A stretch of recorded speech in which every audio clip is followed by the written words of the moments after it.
How did life today become consumed with modern conveniences, propaganda and advertising all around us, and simply way too much stuff? The originator of civil disobedience and a sharp critic of where society was headed, Henry David Thoreau cast a spotlight on how we got to where we are in his 1854 Walden.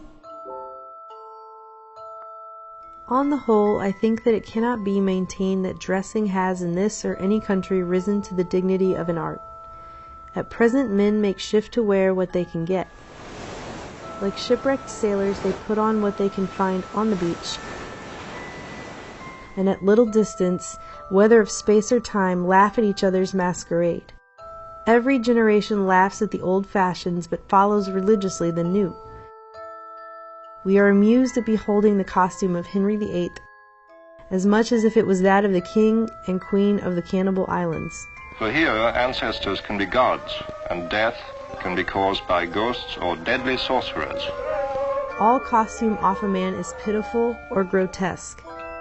It is only the serious eye peering from and the sincere life passed within it which restrain laughter and consecrate the costume of any people. When the soldier is hit by a cannonball, rags are as becoming as purple. People like these earn their living by doing things which other people want, instead of making things. The childish and savage taste of men and women for new patterns keeps how many shaking and squinting through kaleidoscopes that they may discover the particular figure which his generations require today. The group of tall buildings at Rockefeller Center is almost like another city. Many of these buildings are occupied by radio and television studios, advertising agencies, and insurance companies. The manufacturers have learned that this taste is merely whimsical. Of two patterns which differ only by a few threads more or less of a particular color, the one will be sold readily, the other lie on the shelf, though it frequently happens that after the lapse of a season the latter becomes the most fashionable. In Paris, Estoril shows his spring and summer collection, highlighting slim Satan Afghan pants worn under silk tunics, soft, elegant, and fluid. Comparatively, tattooing is not the hideous custom which it is called. It is not barbarous merely because the printing is skin-deep and unalterable. You can make your family's life much brighter. You will find your work much lighter. Make life sweet, it's hard to beat it. What a thrill to be so free when you live electrically. Most men appear never to have considered what a house is, and are actually, though needlessly poor, all their lives because they think that they must have such a one as their neighbors have, as if one were to wear any sort of coat which the tailor might cut out for him, or gradually leaving off palm-leaf hat or cap of woodchuck skin, complain of hard times because he could not afford to buy him a crown. It is possible to invent a house still more convenient and luxurious than we have, which yet all would admit that man could not afford to pay for. Shall we always study to obtain more of these things, and not sometimes to be content with less? Shall the respectable citizen thus gravely teach, by precept and example, like most people of the Middle East, Mustafa wants the benefits of mechanized civilization, the necessity of the young man's providing a certain number of superfluous glow shoes and umbrellas and empty guest chambers for empty guests before he dies? Why should not our furniture be as simple as the Arabs or the Indians? There is still the old system of land ownership, which sometimes requires the tenants to pay 80% of their crop for the privilege of working the owner's land. And when the farmer has got his house, he may not be the richer but the poorer for it, and it may be the house that has got him. For our houses are such unwieldy property that we are often imprisoned rather than housed in them. And the bad neighborhood to be avoided is our own scurvy By selves. 1920, more people lived in cities than lived in rural areas. And during the next 10 years, they continued to flock in.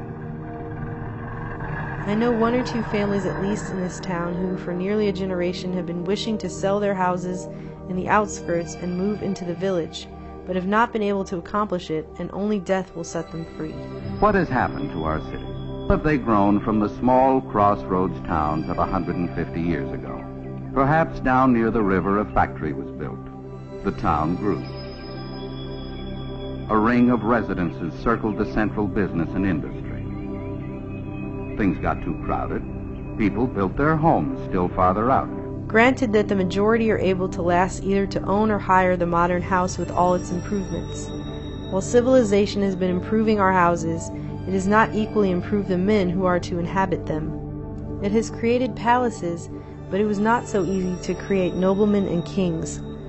And if the civilized man's pursuits are no worthier than the savages, if he has employed the greater part of his life in obtaining gross necessaries and comforts merely, why should he have a better dwelling than the former? At present our houses are cluttered and defiled with it. There was spill wipers, tile wipers, chin wipers, smile wipers, pain wipers, pan wipers, pine wipers, And a good housewife would sweep out the greater part into the dust hole, and not leave her morning's work undone. A rainy day floor mat, shoes away, wipe that, washes clean, in the kitchen, dishes, Morning's fryers, work. pots, electric By the fryers, blushes of Aurora and the music of Memnon, what should be man's morning work in this world? Oh, Mother, you've taken a look at the morning. I had 3 pieces of limestone on my desk, but I was terrified to find that they required to be dusted daily, when the furniture of my mind was all undusted still, and I threw them out the window in disgust. How then could I have a furnished house? I would rather sit in the open air, for no dust gathers on the grass unless where man has broken ground. It is the luxurious and dissipated who set the fashions which the herd so diligently follow. The traveler who stops at the best houses, so-called, soon discovers this, and if he resigned himself to their tender mercies, he would soon be completely emasculated. I think that in the railroad car we are inclined to spend more on luxury than on safety and convenience, and it threatens without attaining these to become no better than a modern drawing room, with its divans and ottomans and sunshades, and 100 other oriental things, which we are taking west with us, invented for the ladies of the harem and the effeminate natives of the celestial empire. When I consider how our houses are built and paid for, or not paid for, and their internal economy managed and sustained. We needed new homes, lots of them, and fast. They're cheaper by the dozen, by the 10 dozen. Pre-cut the lumber. Knock them together. Pre-cut the lumber. Put on the pressure. Knock them together. I wonder that the floor does not give way under the visitor while he is admiring the gewgaws upon the mantelpiece, and let him through into the cellar to some solid and honest though earthy foundation. I cannot but perceive that this so-called rich and refined life is a thing jumped at, and I do not get on in the enjoyment of the fine arts which adorn it. The first question which I am tempted to put to the proprietor of such great impropriety is, who bolsters you? Are you one of the 97 who fail, or the 3 who succeed? Answer me these questions, and then perhaps I may look at your baubles and find them ornamental. The cart before the horse is neither beautiful nor useful. Before we can adorn our houses with beautiful objects, the walls must be stripped, and our lives must be stripped, and beautiful housekeeping and beautiful living be laid for a foundation. Now a taste for the beautiful is most cultivated out of doors, where there is no house and no housekeeper. I would rather sit on a pumpkin and have it all to myself than be crowded on a velvet cushion. I would rather ride on earth in an ox cart with a free circulation than go to heaven in a fancy car of an excursion train and breathe a malaria all the way. The very simplicity and nakedness of man's life in the primitive ages imply this advantage, at least that they left him still but a sojourner in nature. When he was refreshed with food and sleep, he contemplated his journey again. He dwelt, as it were, in a tent in this world, and was either threading the valleys, or crossing the plains, or climbing the mountain tops. But lo, men have become the tools of their tools. The man who independently plucked the fruits when he was hungry has become a farmer.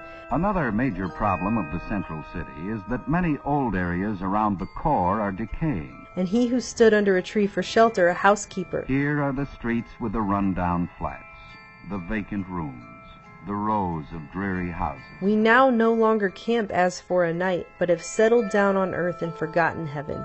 Here live those who can't afford something better. We have built for this world a family mansion, and for the next a family tomb. The best works of art are the expression of man's struggle to free himself from this condition, but the effect of our art is merely to make this low state comfortable, and that higher state to be forgotten. Though most of us will never give up our modern lives and move out to some iconic shack in the woods, it's worth thinking about whether a system built up to provide for us has taken us over. Signing off for True Stream Media, I'm Aaron Dykes, and she's Melissa Melton.